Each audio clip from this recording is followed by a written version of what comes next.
Your Majesties, distinguished heads of state and governments, President Lagarde, ministers, ambassadors, business leaders, ladies and gentlemen. I'm extremely happy to be here, and it's great to be here, as the Financial Times would say.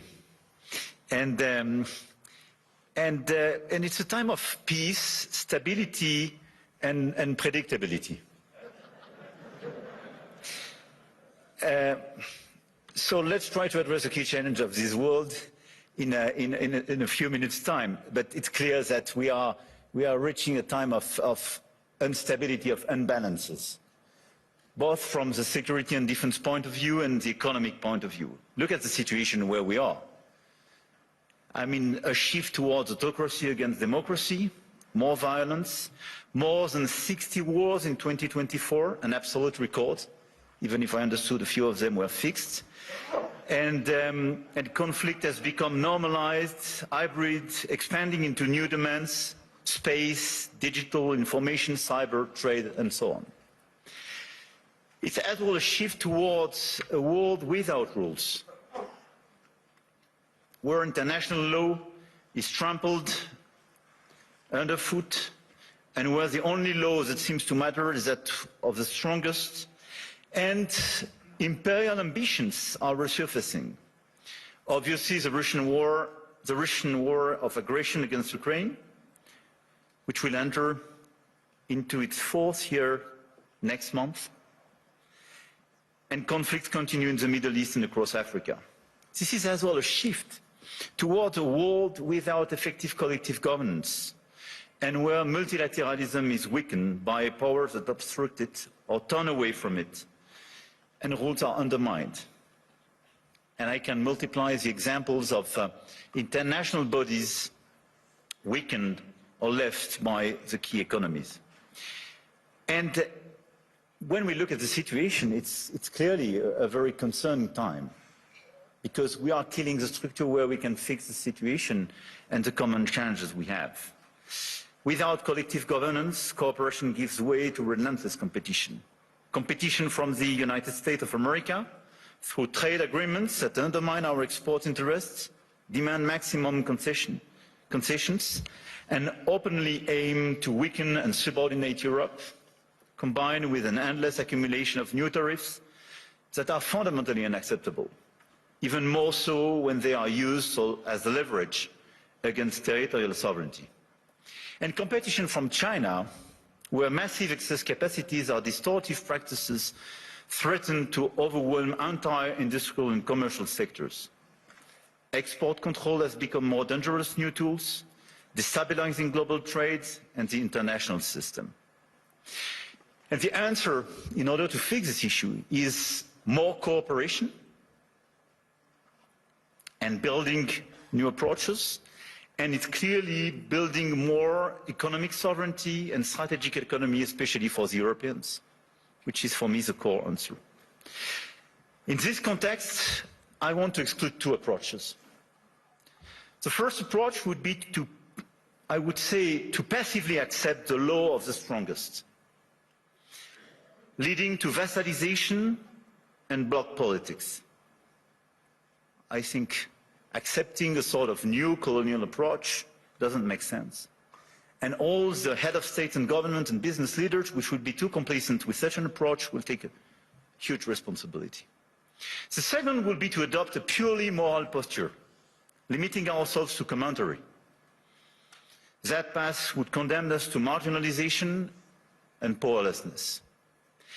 Faced with the brutalization of the world, France and Europe must defend an effective multilateralism because it serves our interests and those of all who refuse to submit to the rule of force. And for me, the two answers are, on one side, more sovereignty and more autonomy for the Europeans. On the other side, an efficient multilateralism to deliver results through cooperation. Obviously, France and Europe are attached to national sovereignty and independence, to the United Nations and to its charter. And it's not an old-fashioned way to leave multilateralism. It's news not to totally forget what we learned from the Second World War and remain committed to cooperation. And this is also because of those principles that we have decided to join the mutual exercise in Greenland without threatening anyone, but just supporting an ally and another European country, Denmark. Facing this order and this new situation, this year France holds the G7 presidency with a clear ambition to restore the G7 as a forum for frank dialogue among major economies and for collective and cooperative solutions. Trade wars, protectionist escalation, races towards overproduction will only produce losers. This is why addressing global economic imbalances is our key priority. And if we look at the situation, the current imbalances are due to some key phenomena, and we all have to deliver our own agenda. This includes American overconsumption, Chinese underconsumption and overinvestment, and European underinvestment and lack of competitiveness. And these imbalances are also reflected in development gaps, by the way, and we can no longer settle for aid that neither delivers sufficient results nor enables countries to escape poverty. So our objective through the G7 is to demonstrate that the world's major powers are still capable of reaching a shared diagnosis of the global economy and committing to concrete actions. Cooperating is not about blaming others. It is about assuming one's share of responsibility and contributing to solutions. So the objective of this G7 will be to build this framework of cooperation in order to fix the roots of these imbalances and restore efficient convergence and cooperation through multilateral frameworks. And the other objective is as well to build bridges and more cooperations with the emerging countries, the BRICS and the G20, because a fragmentation of this world would not make sense. Here, this point is for, I would say, the global agenda and how I see our G7 agenda. On the other side, we have the European answer. And for me, Europe clearly has to fix its key issues: the lack of growth, the lack of GDP per capita growth, and the three pillars of our strategy in order to deliver more sovereignty, more efficiency and more growth would be based on protection, simplification and investment.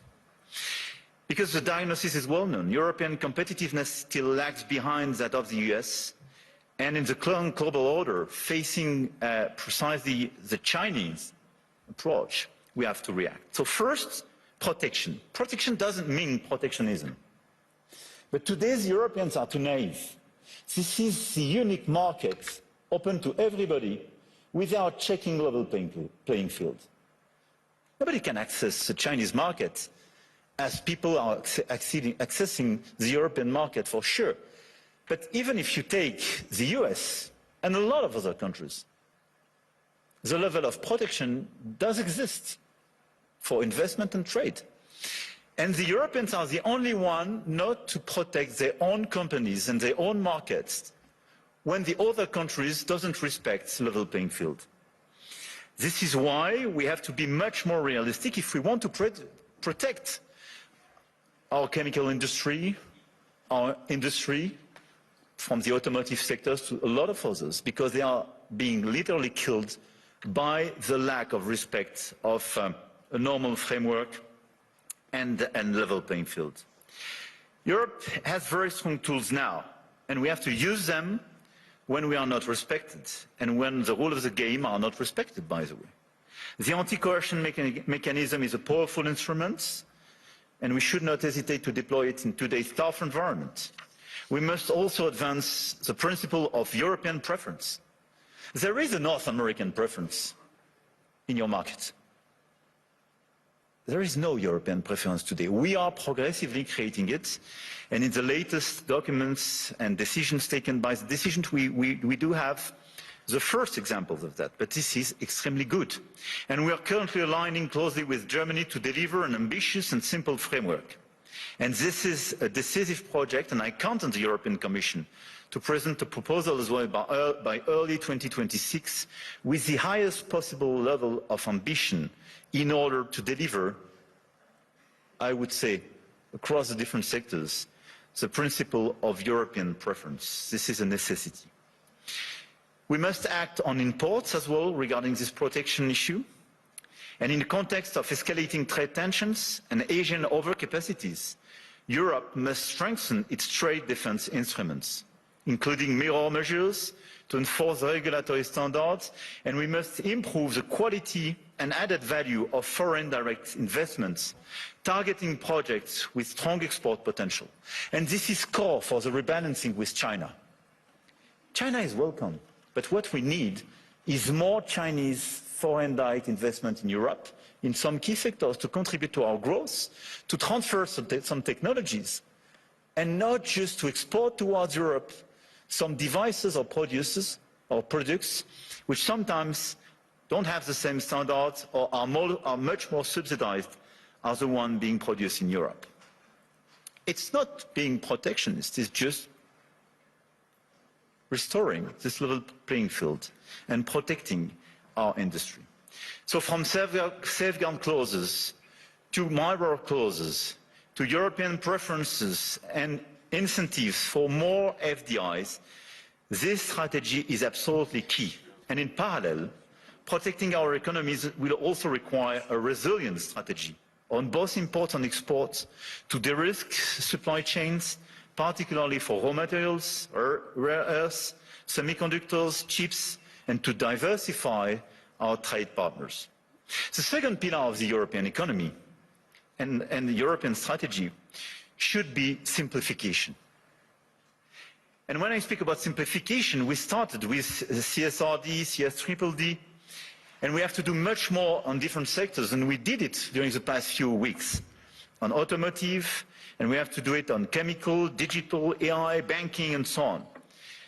And the core of this simplification is sometimes to get rid of some recent regulations when they desynchronize in a certain way the European Union in comparison with the rest of the world.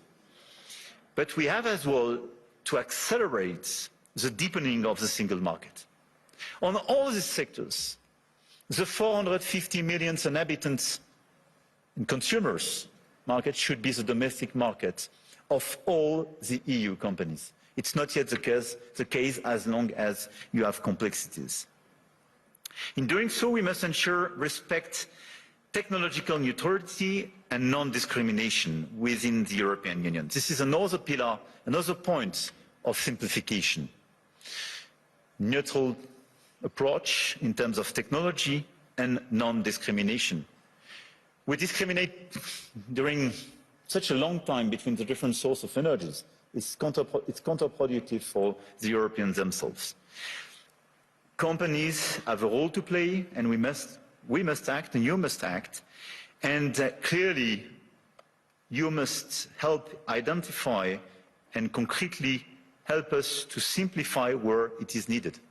But for me, this agenda of simplification is not a matter of discussion, but just implementation, speed and scale. The third pillar of the European strategy for more competitiveness and more autonomy is based on investment and innovation. We have to invest much more. If there is a GDP per capita so different between the US and Europe, 65% to 70% of the explanation is due to the difference in terms of innovation. And the US was much more innovative because of public and private investment. So in our budget for the months to come, because we will negotiate during the years, this year in Europe, we have to invest much more money in the critical sectors where the innovation will be made. AI, quantum, green tech, but as well defense and security. The size of our common budget is not the right one. We have to invest much more money in order to be much more credible and accelerate this innovation agenda. But at the same time, if you look at the situation, we don't have sufficient private investment. And this is one of the main differences. We do have the savings as the Europeans, much more than the US, by the way. But this saving is overinvested in bonds, and sometimes in equities, but outside Europe. So this is why the top priority should be securitization program. It is prepared, we have to accelerate the implementation. And second, capital market union. Precisely in order to have more integration and simplification, but to have an efficient capital market union in order to invest much more money and use our savings to be invested on innovation and equity in Europe. This agenda for me is our top priority, both the global and the European one. And it is to be implemented in the months to come, because everything is about acceleration. And France is committed to deliver this agenda. We work very closely with our key partner. And at the same time, our objective for France is to stabilize our results and our macro approach, and to remain the highly attractive country we are. We've been the most attractive country of Europe during the past 6 years, and to consolidate our deep structural reforms and our key advantage. And on top of the business framework we have, I want here to insist on the fact that we have a competitive, stable, low-carbon electricity supply. We exported last year 90 terawatt-hours of electricity, and a low-carbon one, based on our nuclear model. We have world-class innovation and research capabilities, and we will improve them. And we have one of the most vivid and active ecosystems in AI, quantum computing, energy transition, etc., and a lot of startups and unicorns and large caps of these sectors are with me in my delegation today. And on top of that, let me insist, and I will stop here, on the fact that we have a high-quality infrastructure and large market with strong purchasing power. And we have a place where rule of law and predictability is still the rule of the game. And my guess is that it is largely underpriced by the market. And beyond what you can do in terms of investment, what you can do in terms of strong ambitions, having a place like Europe, which sometimes is too slow, for sure, and needs to be reformed, for sure, but which is predictable, loyal, and where you know that the rule of the game is just the rule of law, it's a good place.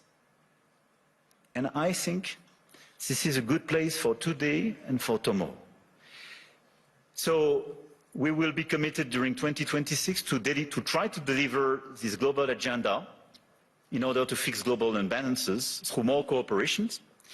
And we will do our best in order to have a stronger Europe, much stronger, and more autonomous, based on the pillars I just mentioned, and based as well, and we can revert in the dialogue, but on more investment and commitments on defense and security, because we have to invest much more and invest much more. Because we do believe, and here in the epicenter of this continent, we do believe that we need more growth, we need more stability in this world, but we do prefer respect to bullies, we do prefer science to plotism, and we do prefer rule of law to brutality. You're welcome in Europe, and you are more than welcome to France.